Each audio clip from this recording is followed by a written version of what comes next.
Bonjour et bienvenue sur Couleur TV. Donc, très ravi en tout cas de vous retrouver dans notre émission Santé Toujours. Alors, cette fois-ci, nous continuons avec le perfusionniste, Monsieur Abdoulaye. Donc, je vais lui laisser le soin de se présenter.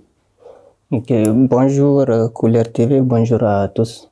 Je me présente Abdoulaye, Omar Hussein Abdoulaye. Je suis technicien supérieur en anesthésie-réanimation de formation. Et ici, on est dans le cadre d'un stage de formation pour l'équipe de chirurgie cardiovasculaire. Et je suis venu pour se former par rapport à la perfusion. La perfusion, c'est surtout la circulation extracorporelle.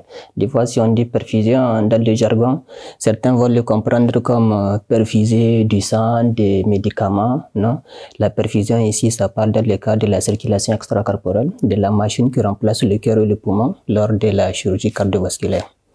Un grand merci à Monsieur Abdoulaye. Donc, vous l'aurez compris, en tout cas, on est toujours avec l'équipe de chirurgie cardiovasculaire. Donc, on va découvrir un petit peu ce qui se passe. On est en quelque sorte dans une opération, on va dire. Donc, on découvre au fur et à mesure ce qui se passe au sein de cette équipe tout au long d'une intervention. Donc là, avec M. Abdoulaye, justement, on va voir quel est son rôle exactement, quand est-ce qu'il intervient. Donc, vous, à quel niveau, en fait, vous intervenez exactement? Ok, merci beaucoup. Pour parler du rôle, j'aimerais un peu revenir sur la genèse de l'équipe. Et si on dit l'équipe CEC, c'est pas pour rien. Et la chirurgie cardiovasculaire, pour qu'elle puisse avoir lieu, il faut réellement une équipe. Si on dit équipe, il faut qu'il y ait la coordination entre les différents groupes. Il y a le groupe des chirurgiens, il y a le groupe des instrumentistes qui s'occupent de tous les matériels qu'on utilise lors de la chirurgie. Il y a l'équipe de l'anesthésie-réanimation qui est composée des techniciens en anesthésie-réanimation et aussi du médecin anesthésie-réanimateur. Et maintenant, il y a l'équipe de l'autre côté qui sont des perfusionnistes et c'est eux qui s'occupent de la console. Dans certains documents ou bien dans certains pays, on les appelle console ou bien manette ou bien l'appareil ou la machine de CEC, de circulation extracorporelle. Donc, la CEC en tant que telle, c'est la machine qui remplace le rôle du cœur et du poumon. Lors de la chirurgie cardiovasculaire, pour pouvoir opérer le cœur lui-même, il faut qu'on puisse l'arrêter lui-même. Et si on l'arrête, compte tenu que le cœur, dans l'anatomie, il est englobé ou bien il est un peu englobé dans le poumon, les deux poumons. Donc le mouvement du poumon aussi, si on dit on va arrêter le cœur et que le poumon est en train de fonctionner, ça va gêner. Donc c'est pourquoi, pour qu'on puisse opérer le cœur, il faut que le cœur soit arrêté, il faut aussi que le poumon soit arrêté aussi. Donc maintenant la machine à elle, il faut qu'elle remplisse les deux rôles. Parce que certains vont demander, mais c'est une chirurgie pour le cœur, mais pourquoi le poumon est arrêté? Le poumon ne peut pas fonctionner quand on opère le cœur. Il y a des risques de lésions et aussi ça va gêner les champs chirurgicaux. Donc c'est pourquoi la CEC en tant que telle, ça remplace les fonctions, toutes les fonctions du cœur et aussi celles du poumon. Et pour aller un peu au-delà, la CEC aussi, la pompe, et pour pouvoir opérer le cœur, il faut abaisser la température du point de vue conservation de tous les organes. Donc la machine, le perfusionniste a le rôle aussi d'assurer toute l'alimentation, on va dire, ou bien de conserver toutes les fonctions des différents organes. Donc l'alimentation seulement que le cœur faisait, ou bien que le poumon faisait en oxygène, ou le cœur par rapport au sang, ne suffisait pas en global. Il faut aussi une hypothermie qui va faire en sorte de diminuer le métabolisme des différents organes dans le corps humain, ce qui va permettre au redémarrage que ces organes-là puissent redémarrer normalement ou bien au plus proche possible de la normale. Donc, à part aussi l'hypothermie qui est là, il y a une immodulation que la CEC fait. Le sang, si on fait une hypothermie, ça tend à être plus visqueux. Donc, par rapport à cela aussi, la machine laser, il fait une modulation qui se tient, qui fait en sorte que le sang soit plus fluide et que la machine, comme de la manière dont elle fonctionne, Elle tourne et le fait qu'elle tourne, il faut que le sang soit liquide pour que ça n'écrase pas tellement les hématocytes et pour que des différentes circulations, les microcirculations comme on l'appelle, puissent avoir des perfusions comme dans le cerveau et surtout au niveau des reins aussi. Voilà, donc cette machine ou console, comme vous l'appelez, elle joue un petit peu le rôle d'un cœur artificiel. Donc il faut que, en fait, il faut qu'elle assure les mêmes fonctionnalités comme un cœur normal qui fonctionne. C'est bien cela? Oui, les mêmes fonctionnalités, on peut aller jusqu'à le dire, mais tu sais, le corps humain, il est toujours en étude.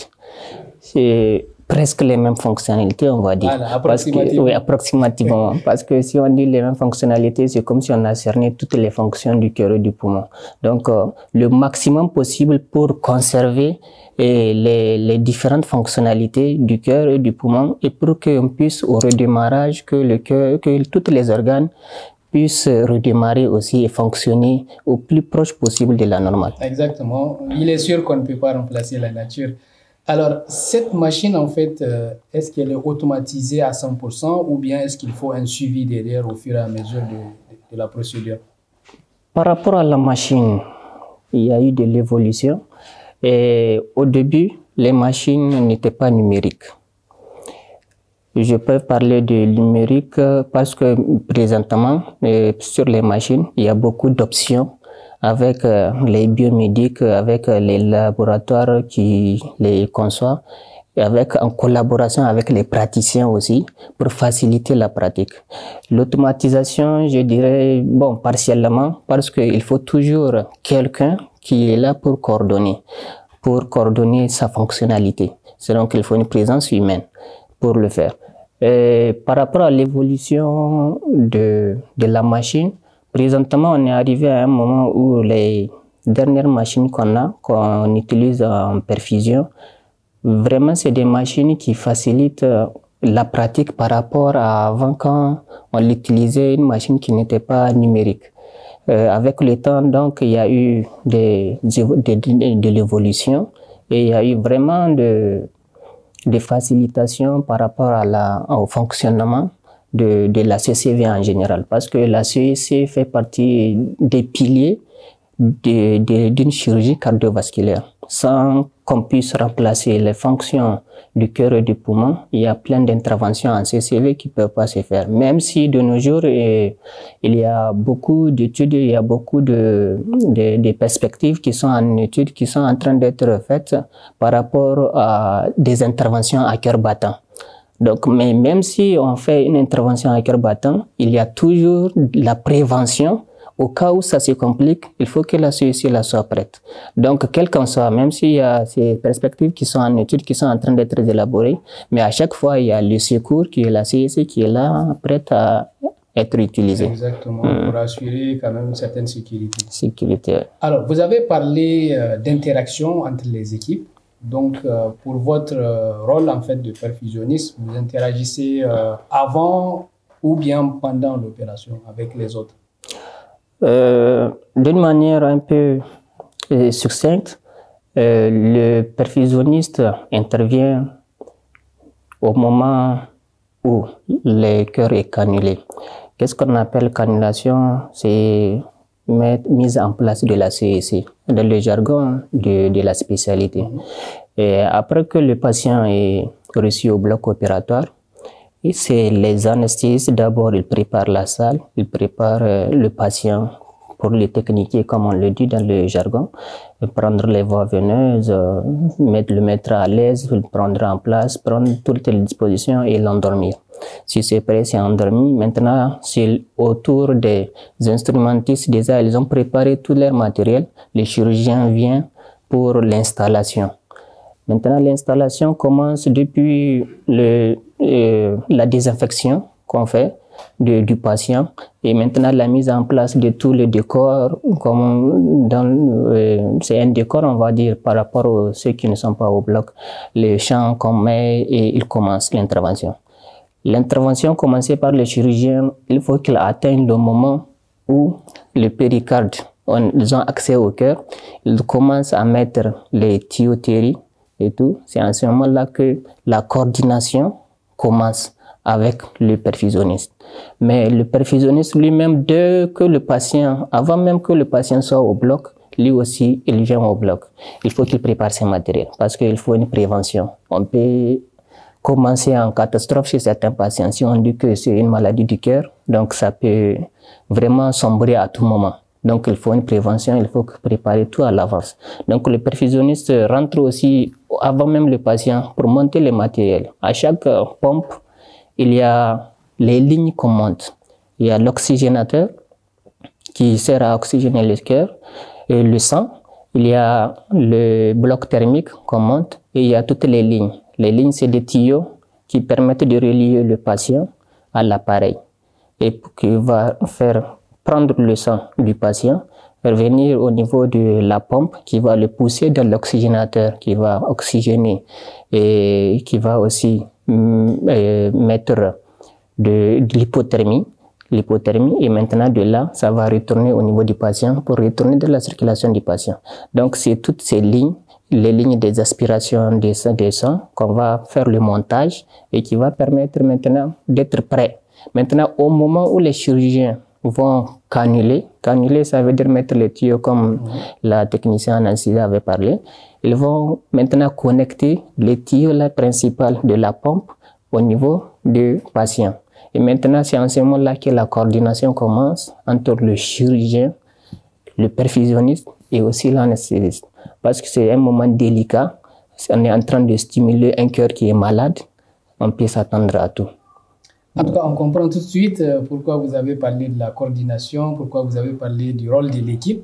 Parce que c'est clair, on voit que c'est très fascinant et puis c'est extrêmement sensible tout ce que vous faites. C'est qui justement confirme le rôle et la place de tout un chacun de votre équipe.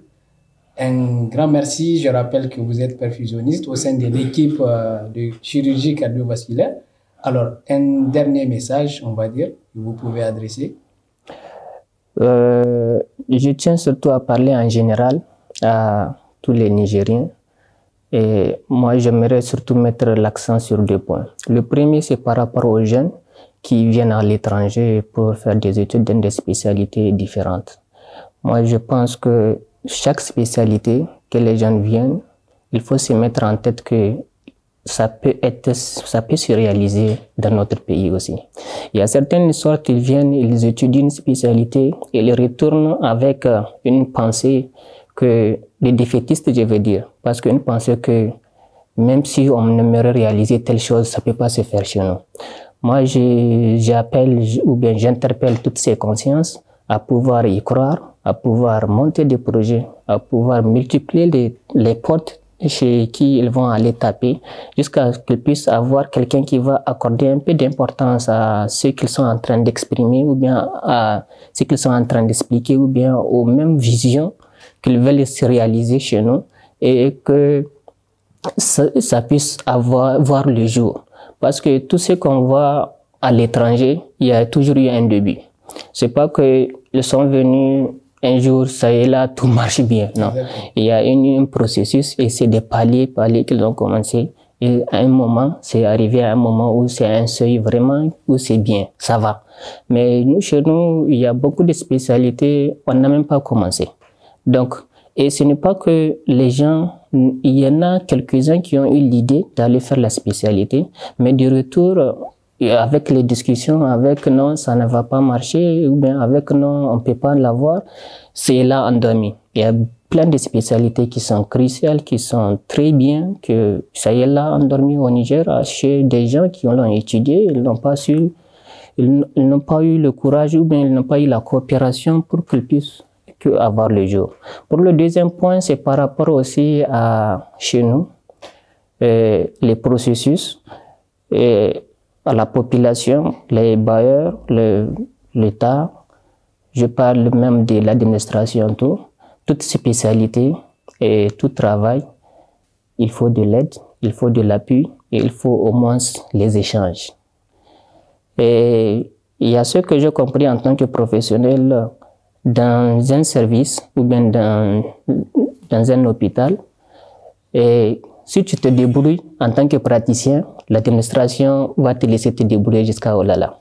Alors qu'il y a des spécialités de pointe, vraiment, si tu n'as pas un minimum, même si tu le démarres, le résultat ne serait pas ça. Donc, il faut de l'appui, il faut de la compréhension des exigences des différentes spécialités. Et il y a des spécialités dont vraiment, tu ne peux pas faire du à peu près, comme on le dit. Tu ne peux pas venir, par exemple, en CCV et faire du à peu près, dire que non, avec ça même, ça va marcher. Mais il y a des pourcentages d'échecs avec ça. Et quel qu'en soit, en tant que nouvelle spécialité chez nous, on attendrait vraiment des résultats.